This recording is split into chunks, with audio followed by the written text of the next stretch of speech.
All right, we're going to go ahead and get started. So thanks everyone for joining us. My name is Jen. I work with the OpenDDS team and the OpenDDS Foundation, and we are pleased to have the OCI OpenDDS core team with us here today. We have a full group here and excited to talk with you. Adam, Tim, Justin, Fred, and Soan. Welcome, guys, and thank you for joining us. Today, we're going to talk about getting started as an OpenDDS code contributor. So a few housekeeping things. We will do a live Q&A session at the end and answer as many of your questions as time will allow. As a reminder, please go ahead and load up your questions in that Q&A session. So I believe that's all we have, and I will turn it over to Fred. Thanks, Jen. Today, we're going to be talking about how to get started as a contributor on OpenDDS and related projects. So whenever someone wants to contribute to an open source project, it's usually an issue of like, you don't know where to start, what's expected of a code contribution, of a PR, of a set of changes, that sort of thing. So we're going to be going over not necessarily how OpenDDS works exactly, but basics of how to get started with the development environment, what kind of documentation, what kind of resources we have available for contributors, and what testing your changes might look like, creating a test. And then finally, once you have that all squared away, what opening a pull request, seeing what the CI looks like. And then finally, we're going to be looking over how to contribute to documentation of the website. And then there's related repos like our dependencies and various language bindings that sit in different repositories. And then after that will be the Q&A. And we can turn it over to, I think it's Soan is this part. Yeah, I'm gonna talk about setting up a development environment for OpenDDS.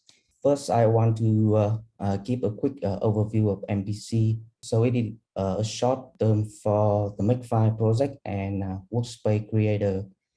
And it is a tool that is used by OpenDDS to generate input for specific build tools that you use on your platform. For example, on Linux, you probably use GNU, so it will generate Makefiles. And on for Windows, it will generate solution file for Visual Studio. The input for MPC is a file, a common file called WC or MPC file, and this file describes the project being created. Like you can specify whether the output of the project is an executable or a library, or you can also set the include path for the desired header files, and you can specify the dependency of your output, and etc. There are many other options you can use to describe the project. And the key point of MPC is that it allows us to write the common input file like the WC or MPC file once, and then we can reuse that to generate the actual build file for your build tool, for different build tool. So if you work on Linux or if you work on Windows, you can reuse the same file, and then it will generate the output depending on your platform. And I included the link to the GitHub repository of the MPC repo, and if you are interested, you can take a look. There is detailed documentation of how to use it. So the next slide, I included an example of using MPC. This is actually a test from OpenDDS called Build to Big Test. On the left-hand side, this is a list of files in that directory. So you can see at the top of the list is the input MPC file for the MPC tool. And then on the right-hand side is the list of files after I run MPC with that input. And you can see on the green box is the list of Makefile. The top level Makefile, there is one top level Makefile, and it will delegate the build step to individual Makefile for your output. So for this directory, there are 3 output. monitor publisher and subscriber, and you will have one CNUMEC for each output or target. The same thing, so you can use the same MPC input file, and then if you use window, it will generate the same the list of solution file for those three targets. So having talked about MPC, now let's talk about the configure script provided by OpenDDS. So this is a Perl script. We use it, we write and use to configure OpenDDS feature, and also download and configure its dependency like a style to generate a build file for OpenDDS, and also for the dependency like a style. Using configure, you can, like I said, you can download the dependency and configure it using the configure script, or you can specify existing the path to existing dependency, existing A style MPC that you already have in your local machine. Using configure script, you can enable and disable OpenDDS feature IP. You can turn on IPv6 and turn on security feature. You can specify if you want to build a static, to build OpenDDS as a static setup library, and you can specify that you want to build OpenDDS test, and internally configure script you MPC to generate the build file, like generate GNOME files, Visual Studio, solution file, and so on. To look at the detail of the available options provided by configure, you can run it with the have option. After running configure script, there are two kinds of output. So the first one is the build file that are generated by MPC. Using this build file is like OpenDDS is ready to build. You can run Mac on Linux, for example, to start building, or you can run solution file on Windows. And the second output of configure is the set environment script. So it is set and .sh on Linux and set and .cmd on Windows. This script contains the environment variable required to compile and run OpenDDS test. So for example, Linux, you may want to run set environment script before running Mac or running OpenDDS test. So I added two examples of using configure script. The first one, you specify that you want to use ACE and TAL, the latest ACE and TAL source code from its GitHub repository, and then configure it. And also using this option, it also download the MPC for us. The second option tell the configure script to configure OpenDDS to enable IPv6. And the second example, if we already have a style and MPC in our local machine, we can specify the path to those dependencies, and then configure will use those dependency A style and MPC instead of downloading it from its repository. And also in this example, we specify that we want to build OpenDDS with security, and also build on OpenDDS test, including unit test, integration test, and performance test. And also example. One thing noteworthy is that after we run configures once, the second run of configure may not work as expected, because the first time it ran, it writes some feature configuration file that may not be overwritten when we run the configure the second time. Two options we can do here is create a new clone for OpenDDS and run configure over there.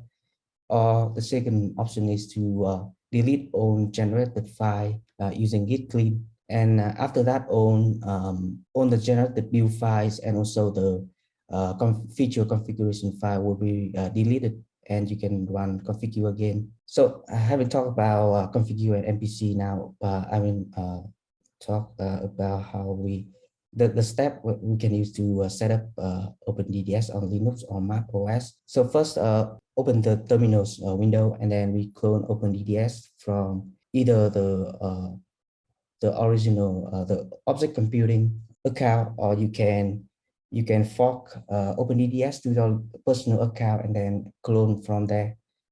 And then the second step is run configure script with your desired features. And these photos show the layout of the OpenDDS folder. After you run configure script, you can see that a couple of GNU Makefile, top level GNU Makefile, and then a set environment script. The next step is run set environment script to export the required environment variable. But you may not need to, but you don't need to run that if you run from the top level directory. So if you go directly inside OpenDDS, then you don't need to run set environment script. So lastly, you run make to build OpenDDS. For example, make -J4 to run it with for the rest. So for Windows, it's a little bit different, but like basically it's the same step. So you open the command prompt for Visual Studio, either x86 or 64, depending on what version you want to build.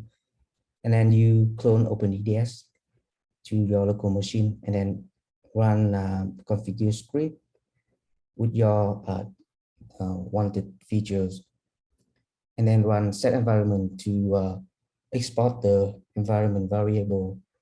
And after that, it will generate the solution file in OpenDDS directory, and you can open that file from the same command prompt, and then it will launch a Visual Studio window. And on the Solution Explorer tab, you can right-click to the browse like the collapse option, and then you can click and choose View Solution, and it will be OpenDDS. And lastly, it was worth noting that OpenDDS also support other platforms like Android, iOS, or Raspberry Pi. I added a couple of reference here in case you are interested in learning more about that. So those reference include steps to build OpenDDS on Android, iOS, or Raspberry Pi. So with that, I will hand over to Adam for the next topic. I'm going to take us through a quick guided tour of some resources. So the idea here is that you've gotten the development environment set up, as we just talked about, but there's a lot of information now, and that may be overwhelming for someone who's relatively new to the project, especially from the contributor maintainer point of view. So starting with just a screenshot of the main contents of opendds.org/documents. So things that are kind of outside of the code that you've just cloned and are seeing on your in your development environment will have links to. So at the top there, the various object management group specs that OpenDDS implements. So important to reference those if you want to know why things work a certain way in the wire protocol or the DDS APIs, type system security. So all those things are available. Below that, other documents that are provided by OpenDDS project itself are things like the developer's guide. And the main focus of the developer's guide, what do users of OpenDDS need to know to build their applications? We'll talk a little bit more about developer's guide later in this presentation, but just keep in mind that that's there both to help you, and if you're contributing a new feature, keep in mind if you'd like that new feature to be documented in the developer's guide. And then the other one that has a call out there is the building, and that's just a page on the website. And the website content itself is managed in a separate branch within the GitHub repository. So the building page is what do users need to know to actually build, to compile OpenDDS. So things like the supported platforms and compilers are listed there. That may change, and if you need to edit it, that is available for editing as well in the GH Pages branch of GitHub repository. So next, let's take a look at the actual directory layout within the repository that you've just cloned. So over on the left margin, I've shown the top level directories that you see within the repository. And there's a lot there. So this is one of those things where it may not be structured like other open source projects, and it may be a little bit overwhelming, the amount of information here. So depending on what you're looking at changing in the repository, you may be interested in, for example, tests that's near the bottom on the left, and we'll be talking a little bit more about tests in a moment. But you can see there are the different directories there at the top level for things like the Java bindings have kind of its own, Java directory. So some of the in repository documentation there in docs. But where we have the arrow drawn here, you'll see is this lowercase DDS. So this directory, lowercase DDS, kind of contains the implementation, the main implementation of OpenDDS, all the various parts. So if you go within that directory, we now have this next column listing here. At the top, it has some kind of rarely used directories to help adapt to different Corba types and help with safety profile, which we don't need to spend time on here. The main one we might want to look at, though, is these capital DCPS. DCPS is data-centric publish and subscribe, and that will have the main implementation of libraries that are used to build OpenDDS applications. Below that are different parts of the system related to kind of other features. Face we're going to not discuss here, but we can get to later if we need to. Info repo, however, is the DCPS info repo. So that's the discovery server that's provided with OpenDDS. Then below that IDL is the implementation of the OpenDDS IDL backend, the code generator. You'll see also files at this level. So these are mostly IDL files that come from the DDS specifications. So this is where the types that are specified by the APIs, so things like, what is the data writer interface, right? What operations can you call on it? What is the domain participant interface? Those are all found in those IDL files. The next layer in, so we're looking within the DCPS directory, and we see this third column here of folders like info repo discovery, QoS XML handler, RTPS X types. These are all kind of individual libraries and components that make up OpenDDS. So info repo discovery, as opposed to just the info repo before, which was the server, info repo discovery is the library that clients can use to talk to the server. And there are things like the RTPS library, which contains the RTPS discovery implementation and other features from the RTPS specification. And you see the other implemented specs like X types and security there. And transports are all grouped together, so they have their own next directory level down. And I've shown a few files at the bottom of this, address cache.h, association data.h. There's many, many more. These are kind of the main files that get built into the libopenddds DCPS library. And then finally, on the right-hand column, within that transport directory, there's a framework directory, which are source code files that are common to or could be used by any of the transport types. And then there are the individual transport types that are supported. So that's a tour of just parts of the OpenDDS source code repository, but maybe the parts you'll encounter. So let's go ahead, and the last thing I'm going to discuss in the guided tour is to especially call out the development guidelines. So this is a file in the repository under docs internal dev_guidelines.rst. And this is the style guide. This is the what we've all kind of agreed on for conventions and how we want to author and maintain the code going forward. So it especially touches on topics like interacting with external dependencies, how date and time data types are handled, and how logging and the log levels and debug levels work. So with that, I will turn it over to our next speaker, who is Justin. All right, so I'm going to talk about testing in OpenDDS. So as you're contributing code, we obviously, you want it to be correct. We also want it to be correct. OpenDDS contains 4 kinds of tests. There's unit tests, in which we're exercising a specific source code module. And think of this as a some kind of prefix and its associated .h or .cpp or .inl file. And these are located in your DDS root /test/unit tests. There's also integration tests where we're typically exercising a feature typically in an end-to-end way and in a semi-realistic fashion. So in our integration tests, you're going to see participants and data readers and data writers created just like a real application, but perhaps with without some of the error checking that you would do to be more clear. But they are typically exercising a particular feature that you want to see. And these are located in DDS root tests and Java tests for the Java bindings. There's also a group of tests where we attempt to stress a particular component or feature.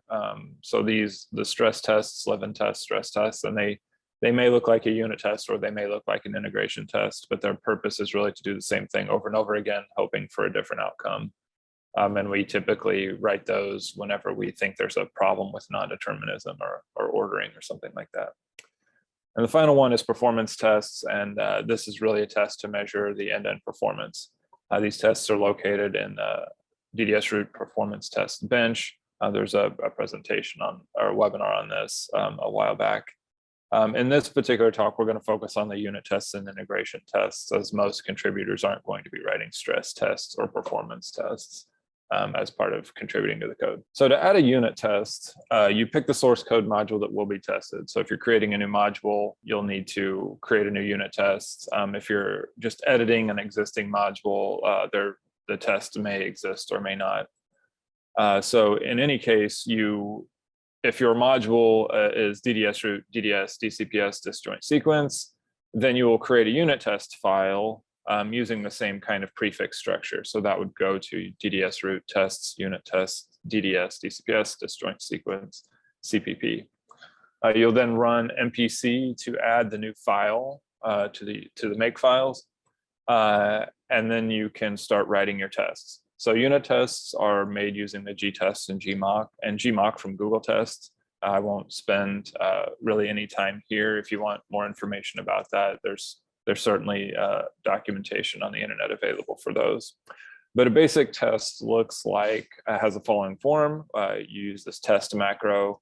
There's a test suite name, a test name, and then you have the body of your test where you're typically setting something up and then exercising it, checking it, and then tearing it down. The test suite name is important and should match the path to the source code module. So as an example, following the example that we have, we take the DDS, DCPS disjoint sequence, and then we convert the slashes to underscores, and that gives our test suite name. The reason that's important is because those unit tests then get attributed to the code coverage testing that we do. So the reason being is that we know that a developer intentionally wrote a test that covered this code as opposed to it just being included from some other test. The test name is less important, but it should just be descriptive so that as you're looking at test results, you know what test passed or failed, and you can go find it. After that, you're obviously going to build your test using the build tool chain that you're using either on Windows, Linux, or Mac.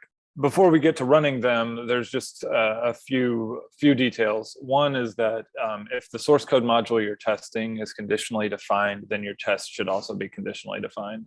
Otherwise, you'll run into, you'll look at the CI in GitHub Actions, which Tim will talk about later, and it'll complain that your code isn't there. So that's just one gotcha. Another gotcha is that all the tests are combined in a single executable. So you should use anonymous namespaces for scoping. I have seen compilers that didn't appropriately link, and that caused some very weird test results. So be aware of scoping and that it's combined into a single executable. And you can see the internal documentation that's noted there if you want more information about writing unit tests and the rationale behind it. So after you have your unit tests in place, you can run them. You can either execute the unit tests executable directly and pass the gtest filter test case name to run your specific tests. The entire unit test executable takes maybe 5 seconds or maybe a little bit more right now. It's pretty fast. So I often run all the tests all the time when I'm developing. You can also run the Perl wrapper around that that's given on that second line. And if you have a coverage build, you can also run this unit test coverage script, and that takes a very long time. It runs the executable once for each source code module and then compiles a report. And the same report is available on our scoreboard, and I think we'll talk about that later. So for integration tests, in this test directory, there's a number of subdirectories for different things. And the main one we're going to focus on is DCPS. There's the other one you may be interested in is transport, if you're mucking around with the transport, but most contributors are probably going to start in DCPS. So that's the directory, where all the tests are. So to add an integration test, there is a hello world that is really a good starting point for adding your own integration test. So the basic idea is that you're going to create a directory to house your test. Try to name it appropriately, something that a future developer will understand what it's doing. Write IDL if needed. We highly suggest not writing IDL if you can, if it's not important. There's a lot of other IDL libraries that are already compiled, and those can be shared among tests, and that helps build time and size and a variety of other things. And the deadline test has an example usage that uses the consolidated messenger IDL. You're then going to write a C++ program for the different participants. And if you're doing this in Java, it's going to follow a similar pattern. You'll then write an MPC file that compiles the IDL in C++. You'll then write a driver script called run test PL. And again, there's examples of all of this in this hello world. So I'm going to skip the details. But your driver is going to add libraries, form command lines, and then it's going to combine exit statuses to determine your overall pass-fail. You then, and this is a very important part that I typically forget, that it's add your test to the list of automated tests. So there's a file called test/dcps test.lst. There's a couple of these, but this is the main one. And each line has a command line and then some configuration flags. So for the deadline test, we have these, it's run twice, one without parameters and then one with RTPS_disk. And these things to the right of it tell you certain features. So in this particular case, we're not using the minimum profile and we're not using the safety profile for the first one.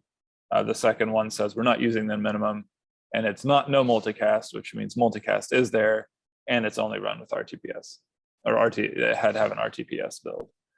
So if you want to see the list of all of the configs, you can run this auto run test command, and that'll show you all the configs.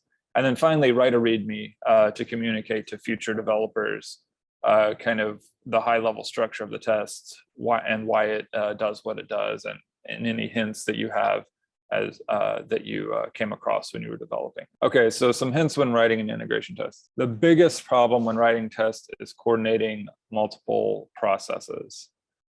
So when possible, we suggest a single process test, where in a single process, you can spin up multiple participants and data readers and data writers, and you can use locks, condition variables, semaphores, all of the standard concurrent programming techniques to do your coordination. And they're just easier to debug.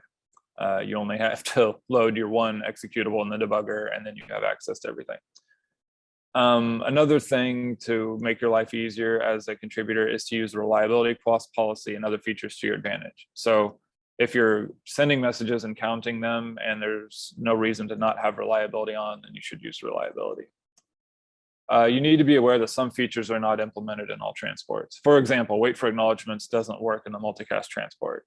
It will say that everything is great, but it really doesn't do anything. So there are certain gotchas like that. So be aware that you may be running into a problem where the feature that you're testing in combination with a transport that you're using may not work the way you expect it. Another problem is do not sleep. So, or at least try your hardest not to. So there's a lot of utilities for publishers and subscribers where you can wait on subscribers to match or publishers to match or a sample to arrive. Using those utilities makes the test a lot clearer, shorter, and it just generally improves the quality of the test.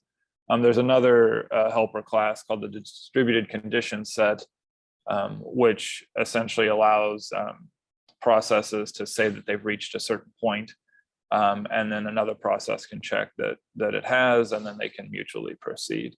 And that can be done via in-memory communication, or it can also use a file system to implement that. And then when you're writing your run test PL, use the test framework Perl module. It does a lot of the heavy lifting in terms of configuring things and starting processes and shutting them down in a cross-platform or a platform-independent way. So it is definitely a good feature to use. And finally, assume your test will be running on an overutilized and underpowered VM, because it will. To run integration tests, you in the test directory, you can do run test, you can pass config flags, although it's typically not necessary if you're kind of testing what you're building, and then any arguments. If you want to run all the tests, you can run this auto run tests, again, with any of the flags that you want to pass, and it will run the entire test battery. One more thing on the linter, there is a lint script which checks certain aspects of coding style. If you want to run it, there's the command there. So I introduced a tab into a header file and ran it, and you see this kind of output. So the linter is going to complain that try to give you a good reason for the problem that it's found, and try to tell you where it is so that you can go in and fix it.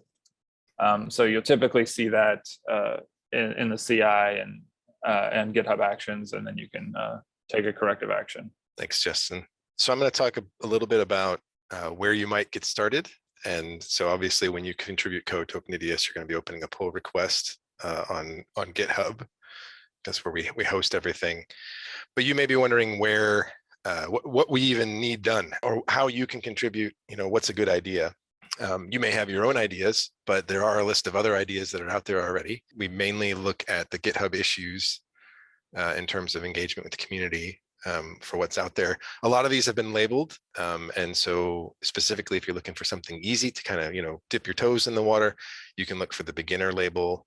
And then, that goes all the way up through intermediate advanced. Sometimes they're bug fixes, sometimes they're feature enhancements, sometimes it's like general code cleanup, maybe getting things up to date with our, our development guidelines, or moving from an old style of doing output to a new style, something like that, all the way down to, we need features added. We just talked about one, right, which is the wait for ACK for the multicast transport. That's not a place that I would recommend that anybody looks. And that's one of the reasons, maybe if you have your own ideas about what needs to be added, you should create an issue for it first if it's not already there. And that way, the rest of the OpenDDS team and contributors can take a look, and we can help you to, prioritize what changes actually are needed and which ones might not be a good idea, because, those features might be going away in a future version or something like that. If you just have general questions or want to start up general discussions about what new features or a roadmap might be good for OpenDDS, that's where the GitHub discussions probably comes in. Really, those discussions can take place in issues or discussions. It's, we'll look at both of them. And then lastly, as you're trying to figure out, what changes you might be interested in making, it's also good to just review the other pull requests, just to make sure, that you're not going to be stepping on toes with another developer who's trying to solve a same or similar problem. Maybe you ought to build off of their branch. Maybe you ought to wait until their changes are done, or maybe they've already looked at the issue that you're planning on doing, and they've already made some changes towards that. And so it might be good for you to either wait or pick a different issue to take a look at. This isn't meant to be a full-blown in-depth discussion of how to use Git or GitHub. Hopefully you are at least a bit familiar with both of these. This is just a general outline of our kind of workflow. I'll say my general workflow for submitting a PR. There are other ways of doing some of these commands. For example, in setting up the build environment above, Sun gave a different command for cloning GitHub where we used the HTTPS instead of Git, and that either one of those is fine for this step. But when you're if you go to fork GitHub, that fork our repository, and you're going to add it as a remote so that you can push branches to it, you're going to need something where you have write access. So this is one of those reasons why you might be using the Git URL as opposed to the HTTPS URL. So for this, the general workflow is, you clone, configure, you build OpenDDS, you set up your development environment. You'll want to fork the OpenDDS repository on GitHub. You only have to do this once. So if you've already done it, you just need to add the remote to your local clone, and then you'll create a new branch based on master. And so you probably want to do a pull just to update master, and then you create a branch where you can do your work. Then you modify all the code to do whatever changes you're trying to do, and you'll test it with, if you're just modifying a single test, you can just run that test. If you're modifying part of the core library, maybe you need to run many tests, and you can use test scripts that Justin talked about. But then eventually you're going to commit these changes, and maybe that's several commits, but we appreciate helpful descriptions in the change requests. Make sure that your name and your email are correct in your Git config when you're doing this, so that the commit history is correct, and you get credit for your good work. And then you could push that branch, the changes from your branch, into the fork of your repository. So in this case, because the remote is named mine, you just push to mine and the name of the branch you created. And if it's the first time you've pushed, Git will spit out a link, and you can either follow that link to make a PR, or if it's you can navigate through GitHub directly and create a pull request trying to merge from your branch into OpenDDS master. And when you do this, you're going to fill out a description for your PR, and all of the many build CI steps are going to get kicked off. I think there's something like 130 steps. A lot of them are just kind of blinking in versions of Ace and DAO, but then there's at least 20 or so different build and test runs that are testing out the code that you're trying to submit. And so we want to talk a little bit about what some of these CI results look like, just because there's a lot there and it might be a little confusing. At the bottom of the pull request page, you'll see something. First, you'll have to get approved for the CI to run, but then once it's running, some of the checks, it'll report back on a bunch of the checks that are run. And so the main categories of checks are you'll see in this image here, there's linting, and that Justin talked about how you can run the lint script itself outside of the CI. There's also Sphinx is just making sure that it can update and build some of the documentation. And then there's this build and test check, which is what's launching all the various builds and tests of OpenDDS. So the most common things you're going to run into here, the check mark at the bottom of the image tells us that there's no merge conflict, but you might actually have a merge conflict. If that's the case, there's a couple of ways to resolve that. This is maybe a place where you Google how you resolve merge conflicts with Git. The easiest ones are probably to either merge the master branch, or if you don't want to add a merge commit, you can try to rebase if you're feeling advanced in your Git usage. Lint failures we already talked about. Hopefully you can, if there's an X next to the lint CI, you can just click on the details and you'll get details about what needs to get fixed and what files and their locations. All that should show up in the CI. And then there's build and test failures. So on the next slide, I've got an example of a build failure. You'll have a red X, on that main page, but if you click it, it's going to bring you to a page that looks like this, and it'll show you the name of the build that failed. That's the red X on the left, and then it'll show you the make OpenDDS build step will have an X, and if you scroll down, eventually you'll see, what thing this particular build with this particular compiler on this particular machine is complaining about. If it doesn't fail for you on your machine locally, you may need to try and set up a build that looks like what this one does. So if you edit the build and test workflow file, or if you go look at it in GitHub, in the repository under the .github, there's a workflow file called build and test. And that is where you can see what parameters are actually being used for this build. And we tried to have shorthand hints in the name of the build here. So this one in particular is the U18 stands for Ubuntu 18, and it's optimized, debugging is turned off, and it's using versioned namespaces. You'll have to work through what failures you're seeing in the build.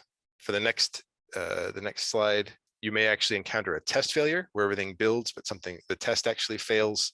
Here you can click on the details next to the failed test, and it should take you to the check results tab for that particular job.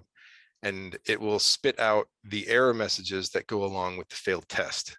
Here, if you went and ran the same test locally, this is hopefully what you'd be seeing for the failure.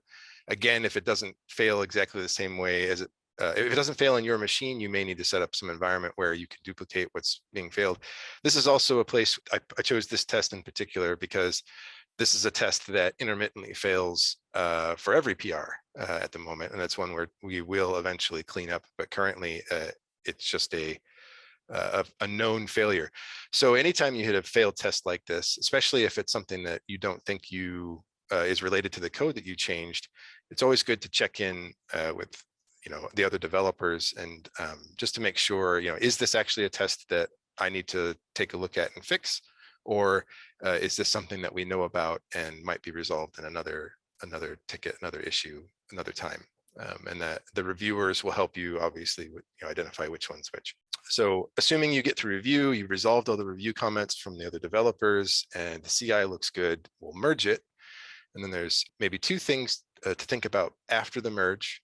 We also have the OpenDDS scoreboard, which only runs against what's been merged into master. And this is a set of VMs that are not hosted by GitHub. These are hosted by OCI and a few other companies. These may have special configurations that they're not as easy to duplicate the GitHub Actions environment, or they may just have pre-existed. We have, for example, we have an Android build, and we have, I think we have a Raspberry Pi cross-compile build as well. And the other thing is the performance dashboard, where we run some of our performance tests against the code that comes off of master. This takes several hours to update, but after your PR has been merged, you can check back maybe the next day, and you can see if what's been merged has had any significant impact on the performance numbers coming out of the performance dashboard. And that's all I wanted to talk about for making a PR.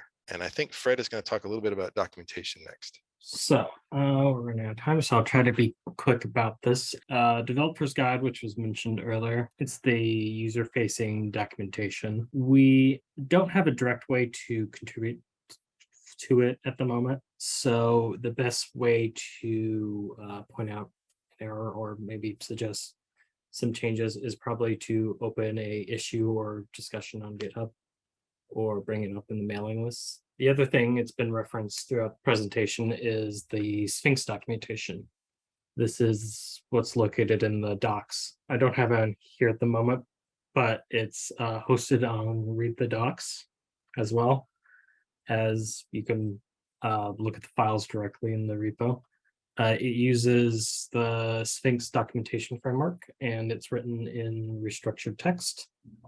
And in addition to it being hosted, you can also build the hosted version locally using the build script that's in the docs repo. And hopefully in the future we'll do more of this, more with this, but for now it just has more internal stuff that we've been referencing, like the documentation for unit tests and the developer guidelines. The other thing that's also been mentioned is the website. I think Adam mentioned it's on the branch, and that is the GH Pages branch. It uses the Jekyll static website generator, and its content is written in HTML for like the menu parts and the templates, and Markdown for, I think, most of the actual content. So that's pretty nice. And like the Sphinx documentation, it can also be built and served locally. You can see the README in that branch if you want to know how to do that. And then the other thing I was going to talk about was contributing to things that aren't OpenDDS directly. The first thing is MPCs. Sean talked a lot about this, so I won't talk much about it, but it's the build system. It's written in Perl, and I don't have the URL up here, but it's hosted in the doc group, GitHub group. One important thing to note is that it has the Visual Studio part that we use, but the generation that's used on macOS and Linux called GNU-Ace, its specific implementation is actually in AceDAO under certain URL that I don't think I have written down here, but you should be able to find it. AceDAO itself is also in doc group.